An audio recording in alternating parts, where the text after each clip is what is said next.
দক্ষিণ হালমাৰা মানকাছৰ জিলাৰ বাছ মালিক সন্থাৰ নাবুজ নাজুত সিদ্ধান্ত, যি সিদ্ধান্তই ৰাইজৰ মাজত আৰু ছাত্ৰ ছাত্ৰীসকলৰ মাজত এটা হাহাকাৰময় পৰিৱেশৰ সৃষ্টি কৰিছে, যিটো হ'ল যে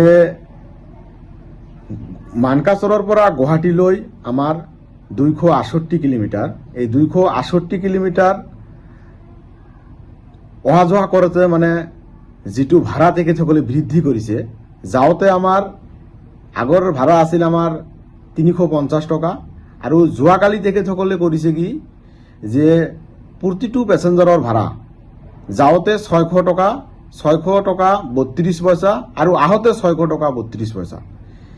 এদিনৰ ভিতৰত তেখেতসকলে কেনেকৈ 250 টকা ভাড়া কি কৰিব পাৰে, বৃদ্ধি কৰিব পাৰে। আৰু এনেধৰণৰ ঘটনায় ছাত্ৰ ছাত্ৰীসকলৰ মাজত এটা হাহাকাৰময় পৰিৱেশৰ সৃষ্টি হৈছে। দক্ষিণ হালমাৰা মানকাছৰ জিলাৰ আমাৰ যিটো ছাত্ৰ ছাত্ৰীসকলে আছে, ক'বলৈ গ'লে কেইবা শতাধিক ছাত্ৰ ছাত্ৰীসকলে গুৱাহাটীত অধ্যয়ন কৰে। তাত আমাৰ কলা বিভাগ আছে, বিজ্ঞান বিভাগ আছে, বাণিজ্য বিভাগৰ ছাত্ৰ ছাত্ৰীসকলে তেখেতসকলে আছে, আমাৰ নিটৰ ছাত্ৰ ছাত্ৰীসকলে আছে, ESTMতো পঢ়ি আছে আমাৰ ইয়াৰ পৰা বিভিন্ন ছাত্ৰ ছাত্ৰী। তেখেতসকলে এটা কথাই কৈছে যে এই ধৰণৰ সিদ্ধান্ত কেনেকৈ মানে বাছ মালিক সন্থাই ল'ব পাৰিলে। গতিকে আমি এটা কথা ক'ব বিচাৰিছোঁ যে যদি প্ৰতি কিলোমিটাৰত 2.68 পইচা কৰি কি কৰিছে তেখেতসকলে ভাড়া বৃদ্ধি কৰিছে, আজিৰ দিনত ডিজেল পেট্ৰলৰ দাম যদি কথাৰ কথা মূল্য বৃদ্ধি হৈছে হ'লেও তেখেতসকলে এনেধৰণৰ সিদ্ধান্ত কেতিয়াও ল'ব নালাগিছিল। কিয়নো যি সিদ্ধান্তই ছাত্ৰ ছাত্ৰীসকলৰ মানে এটা বাধা আহিছে, যে অহা যোৱা কৰাত, বাটত অহা যোৱা কৰাত এটা বাধা, আৰু ৰাইজে অহা যোৱা কৰাত বৰ এটা সমস্যাৰ সন্মুখীন হ'ব লগা হৈছে।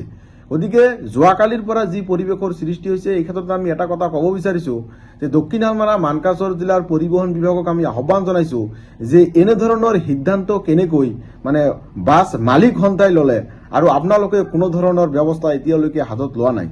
গতিকে এটা কথা কি, অসমৰ একেবাৰে প্ৰান্তীয় অঞ্চল হয়, এই জিলাখনৰ পৰা 40% শ্ৰমিকে মানে বাহিৰলৈ কাম কৰিবলৈ যায়, তেখেতসকলৰ মানে অহা যোৱা কৰাত বৰ এটা অসুবিধা হৈছে, আৰু ছাত্ৰ ছাত্ৰীসকলৰ অহা যোৱা কৰা এটা বৰ অসুবিধা হৈছে।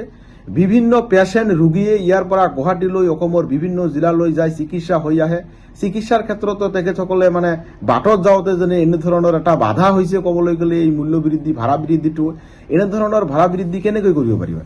গতিকে আমি এটা কথা স্পষ্টভাৱে ক'ব বিচাৰিছোঁ যে দক্ষিণ হালমাৰা মানকাছৰ জিলাৰ পৰিবহণ বিভাগক আমি আহ্বান জনাইছোঁ, অচিৰেই বাছ মালিক সন্থাক মাতি লৈ যি সিদ্ধান্ত তেখেতসকলে লৈছে, এই সিদ্ধান্ত তেখেতসকলক বাতিল কৰিব লাগিব, আৰু যদি বাতিল নকৰে তেনেহ'লে অনাগত দিনত তেনেহ'লে ৰাইজ আৰু ছাত্ৰ ছাত্ৰীসকলে বহি নাথাকিব, ইয়াৰ প্ৰত্যুত্তৰ দিব।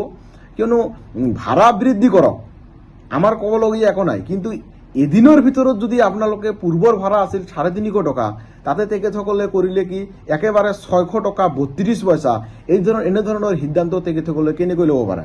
প্ৰতি কিলোমিটাৰত তেখেতসকলে ভাড়া বৃদ্ধি কৰিছে 2.68, আৰু আমাৰ দিনৰ বাছৰ যিটো ভাড়া আছিল, এই দিনৰ বাছৰ তেখেতসকলে ভাড়াটো বৃদ্ধি কৰিছে। গতিকে আৰু এইবোৰ ক্ষেত্ৰতে খালি কেৱল নহয়, ছাত্ৰ ছাত্ৰীসকল বা সাধাৰণ ৰাইজৰ অহা যোৱা কৰাৰ ক্ষেত্ৰতো নহয়, আজি চৰকাৰী বিভিন্ন বিভাগত কৰ্মৰত উজনি অসমৰ বিভিন্ন আমাৰ টেটৰ টিচাৰ আছে, আমাৰ ইয়াত বিভিন্ন বিষয়া আছে, তেখেতসকলে কি কৰিব, উজনি অসমৰ পৰা আমাৰ ইয়ালৈ কি কৰি যাতায়াত কৰাত তেখেতসকলে এটা বৰ অসুবিধা পাব। কিয়নো 268 কিলোমিটাৰ এটা ঠাইত যদি 600 টকা 32 পইচা দিব লগা হয়, তেনেহ'লে ইয়াতকৈ দুখৰ বিষয় কি থাকিব পাৰে। গতিকে আমি পুনৰাই আহ্বান জনাইছোঁ দক্ষিণ হালমাৰা মানকাছৰ জিলাৰ বাছ মালিক সন্থাক আমি আহ্বান জনাইছোঁ যে সিদ্ধান্ত আপোনালোকে লৈছে, এই সিদ্ধান্তটো অতি সোনকালে বাতিল কৰক, আৰু যিটো ভাড়া আপোনালোকে সঠিক ল'ব লাগে, লাগিলে তাতকৈ আপোনালোকে আৰু 10 টকা বেছি লওক, কিন্তু একেবাৰে 250 টকা ভাড়াটো বৃদ্ধি কৰাটো কোনোপধ্যে এইটো ঠিক হোৱা নাই।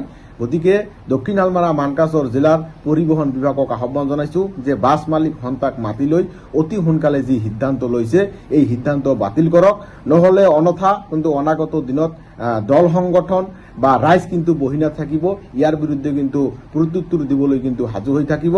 আৰু বিশেষকৈ এটা কথা ক'ব বিচাৰিছোঁ যে ছাত্ৰ ছাত্ৰীসকলৰ মানে অহা যোৱা কৰাৰ ক্ষেত্ৰত ছাত্ৰ ছাত্ৰীসকলৰ সুৰক্ষিত ভৱিষ্যতৰ পিনে চাই অতি সোনকালে যি ভাড়া আপোনালোকে বৃদ্ধি কৰিছে, যে এই ভাড়াটো অতি সোনকালে বাতিল কৰিব লাগে আৰু পূৰ্বত যিটো ভাড়া লৈছিল তাতকৈ আপোনালোকে যিটো বৰ্তমান ল'লে ঠিক হ'ব আৰু আপোনালোকৰ যাতে লছ নহয় তেনেকুৱা ধৰণৰ এটা ভাড়া আপোনালোকে লওক, নহ'লে কিন্তু ৰাইজে বহি নাথাকিব। অনাগত দিনত ইয়াত সঠিক প্ৰত্যুত্তৰ ৰাইজে দিব। যিকোনো খবৰৰ বাবে যোগাযোগ কৰক আমাৰ এই নম্বৰত 9181 307 221।